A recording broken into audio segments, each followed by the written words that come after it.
Untuk berhadapan dengan hari yang teramat berat, antum tahu bahwa tubuh antum ini tak seperti kuburnya. Allah bangkitkan seperti penciptaan Allah kepada Nabi Adam.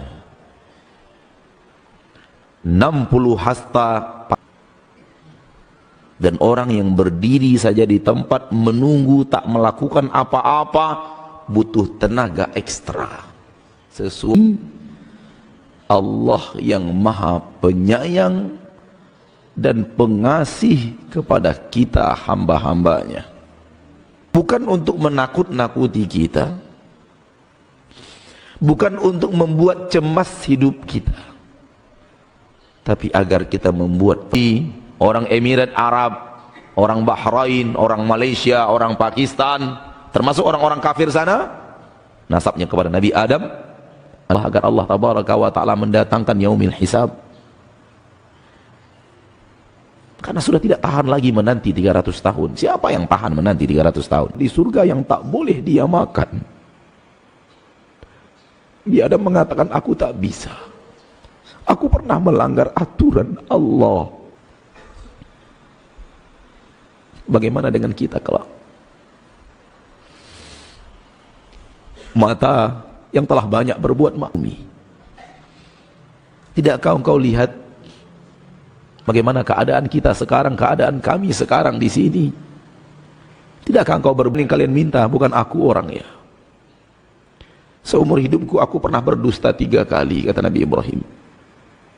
Seumur hidup aku atas dosa yang pernah dia lakukan kepada Allah yang maha perkasa, maha adil, maha bijaksana. Itu yang membuat dia tetap khawatir di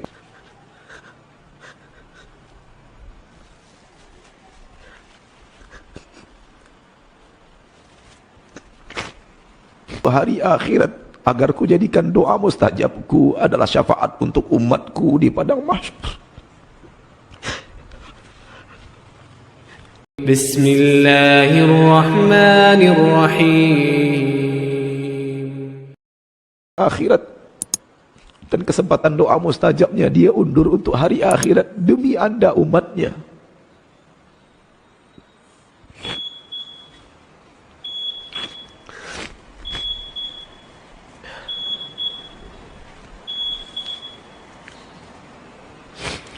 Namun kalau kita membaca hadis-hadis Nabi, jarang sekali kita membacanya dengan penuh cinta.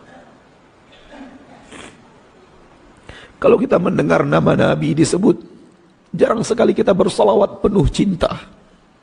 Salawat kita mayoritas salawat bibir. Kalau orang benar-benar cinta kepada Nabinya, tercinta, mustahil dia melanggar aturan-aturan Nabi. Tapi karena cinta yang sudah teramat tipis, karena cinta yang sudah teramat lemah, tidak membuat kita bersemangat untuk mempelajari agama Nabi, untuk mengikuti sunnah Nabi, mengikuti aturan Nabi. Semoga Allah ampuni kita dan kelalaian kita. Semoga Allah sayangi kita di akhirat.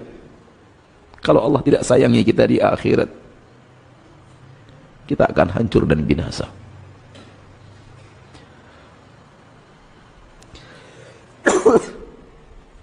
Ketika manusia sampai kepada Nabi Muhammad sallallahu alaihi wasallam, manusia terbaik, manusia termulia yang tidak pernah berbuat maksiat sekalipun kepada Allah,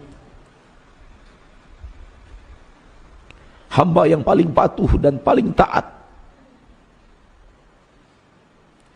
Nabi Muhammad mengatakan, ana laha, saya untuk tugas itu, saya untuk tugas itu. Lalu Nabi kita Muhammad sallallahu alaihi wasallam bersembah sujud. Ia bersujud kepada Rabb-Nya sebagaimana dia bersujud dulu dan rajin bersujud di dunia.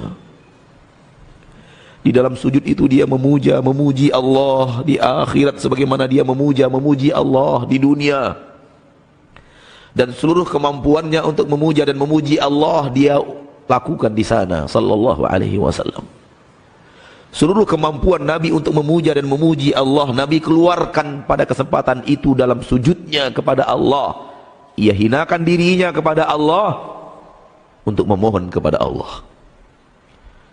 Dan kita tidak akan bisa memohon kepada Allah dengan permohonan yang benar sampai benar-benar kita hinakan diri kita kepada Allah. Jangan berdoa kepada Allah dengan hati yang sombong. Jangan berdoa kepada Allah dengan hati yang tidak butuh Allah. Banyak orang berdoa kepada Allah, hatinya tak butuh kepada Allah. Kalau diberi alhamdulillah, tidak diberi pun tak apa-apa. Itu artinya kita tidak butuh. Hinakan dirimu sehina-hinanya kepada Allah yang maha mulia. Naam, kita begitu hina. Apalagi di hadapan Allah. Jangankan di hadapan Allah, antara kita dan malaikat saja kita begitu hina. Jangankan kita dengan malaikat, kita dengan orang-orang soleh yang paling soleh yang sekarang ini ada di bumi, jauh sekali kehinaan kita dibanding mereka. Apalagi dibandingkan dengan para sahabat, apalagi dibandingkan dengan Nabi Muhammad sallallahu alaihi wasallam. Kita umat akhir zaman yang penuh maksiat, penuh dosa, penuh kekhilafan, penuh keingkaran, penuh kebebalan. Kita harus sadar siapa diri kita, agar pandai berbuat ke depan apa yang harus kita lakukan.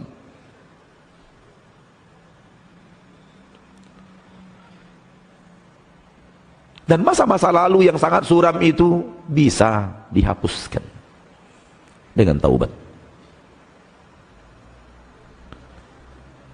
Masa-masa lalu yang suram itu bisa untuk nanti di yaumil hisab, timbangannya begitu ringan.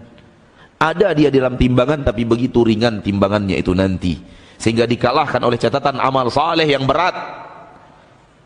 Bagaimana caranya? Taubat. Benar-benar serius meninggalkan maksiat, benar-benar serius menyesali maksiat, dan benar-benar serius bertekad bulat tak mau lagi melakukan itu. Dengan itu dosa-dosamu wahai manusia ada nanti diletakkan di timbangan mahsyar, tapi tak berat, karena efek maksiatnya itu telah diampuni Allah tabaraka wa ta'ala. Dia ada tapi tak lagi mengundang dosa. Maksiat itu ada tapi tidak lagi memberatkan timbangan yaumil mahsyar, karena sudah diampuni oleh Allah dan diterima munajatmu kepada Rabbmu agar dia mengampuninya dengan taubatmu yang nasuha.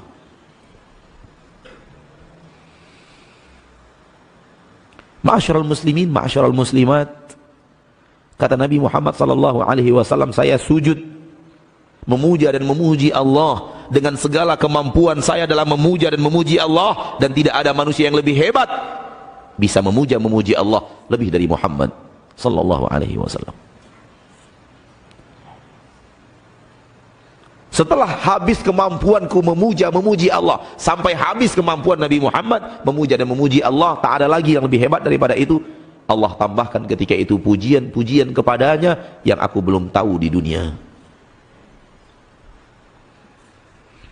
Sehebat apapun Nabi Muhammad memuji Allah, memuliakan Allah, Allah lebih mulia daripada pujian Nabi Muhammad sallallahu alaihi wasallam. Itu yang memuji Nabi Muhammad, bukan kita. Allah itu fauqa hamdil hamidin. Allah itu lebih tinggi daripada pujian semua yang memujinya. Kumpulkan semua pujian manusia kepada Allah dari Nabi Adam sampai Nabi Muhammad, Allah lebih mulia daripada pujian itu. Itu baru secuil daripada kemuliaan Allah yang dipuji oleh manusia. Bagaimana tidak? Allah itu maha segala-galanya, maha pengasih, maha penyayang, maha pengampun, maha sabar. Kalau Allah tidak sabar melihat dosa-dosa kita, sudah lama kita bonyok, sudah lama kita hancur, sudah lama kita binasa, karena kita terlalu banyak melakukan kesalahan kepadanya.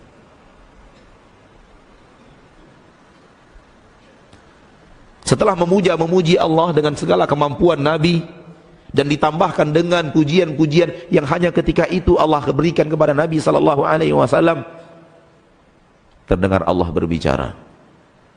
Dan kita mendengar. Kita ada di sana ketika itu. Saya di situ ketika itu. Anda di situ ketika itu. Kita semua di situ ketika itu. Irfa' ra'sak wasal tu'atah washfa' tushaffa'. Angkat kepalamu hai Muhammad, sebutkan permintaanmu akan dikabulkan, berikan syafaatmu, engkau telah diberikan kesempatan untuk memberikan syafaat. Inilah dia syafaatul uzma, syafaat terbesar hanya untuk satu orang manusia, yaitu Nabi kita Muhammad sallallahu alaihi wasallam. Syafaat yang Nabi Adam tak bisa melakukannya, Nabi Ibrahim belum level untuk melakukannya, Nabi Musa belum cukup untuk melakukan syafaat itu, karena level mereka belum sampai kepada level Nabi kita Muhammad sallallahu alaihi wasallam. Walau mereka sudah berada di level yang sangat teramat tinggi, di puncak kemuliaan yang sangat teramat tinggi, namun untuk syafaat itu butuh yang lebih tinggi lagi darinya. Butuh orang-orang yang benar-benar ikhlas luar biasa, seikhlas Nabi Muhammad sallallahu alaihi wasallam datang ke kota Taif untuk mendakwahkan Islam, mengajak manusia keluar dari neraka masuk ke dalam surga. Sama orang Taif disambut dengan batu, dilempari, disuruh pembantu-pembantunya, budak-budaknya untuk ambil batu dan melempar Nabi Muhammad. Kalau dilempar oleh petinggi-petinggi Taif itu masih kemuliaan, namun dilempar oleh pembantu, dilempar oleh para budak, sementara Nabi Muhammad Rasulnya Rabbul Alamin, itu penghinaan apalagi di bawah sebuah itu. Sehingga Nabi Muhammad mahmum, dalam kondisi yang sangat ditimpa oleh kesedihan yang berat, beristirahat. Ia katakan kepada Rabbnya, wahai Rabbku, kepada siapa sebenarnya engkau serahkan aku? Kepada orang-orang di kota Taif yang melempari aku dengan batu, atau kepada musuh-musuhmu dan musuh-musuhku di kota Mekah yang mereka menjadi penguasa-penguasa Mekah, menguasai urusanku? Kepada siapa engkau serahkan hidupku? Wahai Rabbku, walaupun terjadi semua yang serba sulit ini, fa illam yakun bika alayya ghadabun fala ubali, selagi engkau tidak marah kepadaku, aku tak peduli. Wahai Rabbku,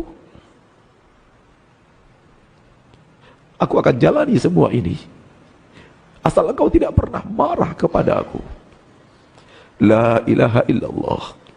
Ternyata yang terpenting dalam hidup ini bagaimana Allah tidak marah kepada kita. Itu yang kita tidak faham sampai sekarang. Itu yang kita tidak mengerti sampai sekarang.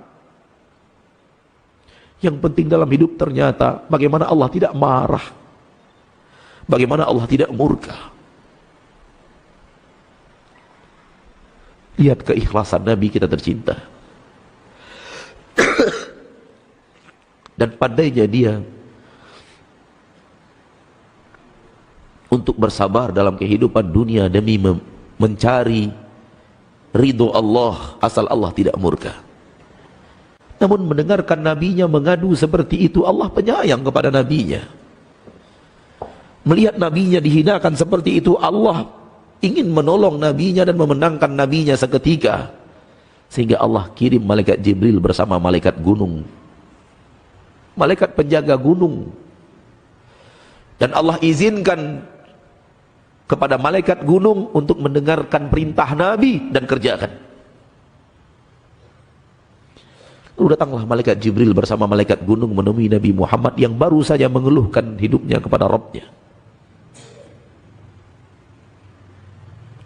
Malaikat Jibril mengatakan, ya Muhammad, doamu, keluhanmu didengar oleh Rabbmu.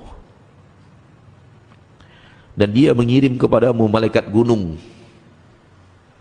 Lalu malaikat penjaga gunung pun yang besar, kuat, yang sanggup mengangkat gunung. Berapa besarnya dan berapa kuatnya. Mengucapkan salam malaikat itu kepada Nabi kita tercinta dan mengatakan, ya Rasulullah, wahai Rasulullah, aku telah diperintahkan Allah untuk patuh kepada perintahmu. Perintahkan aku apapun yang kau inginkan.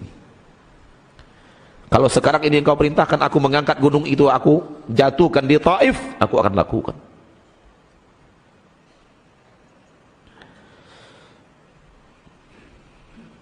Tahu apa jawaban Rasul kita? Manusia yang paling pandai menghambakan diri kepada Allah, paling penyayang kepada manusia. Jangan lakukan itu. Kaumku hanya tidak tahu. La ilaha illallah.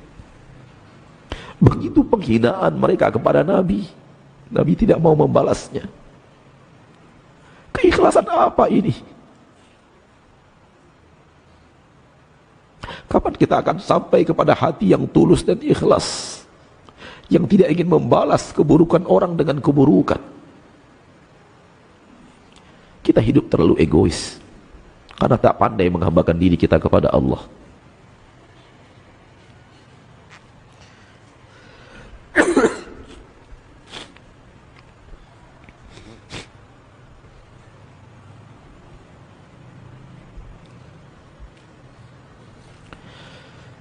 Kalau mereka tidak beriman kepadaku, kata Nabi, mudah-mudahan anak-anak keturunan mereka beriman.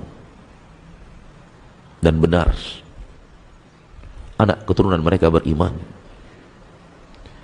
Lalu Nabi mengatakan kepada Allah, ya Allah, ampuni penduduk Taif, fa innahum la ya'lamun, mereka hanya tidak tahu saja. Lihat hati yang bersih, hati yang tulus, hati yang ikhlas, hati yang penuh kasih sayang. Bagaimana mungkin agama Islam dituding teroris kalau begini Rasulnya?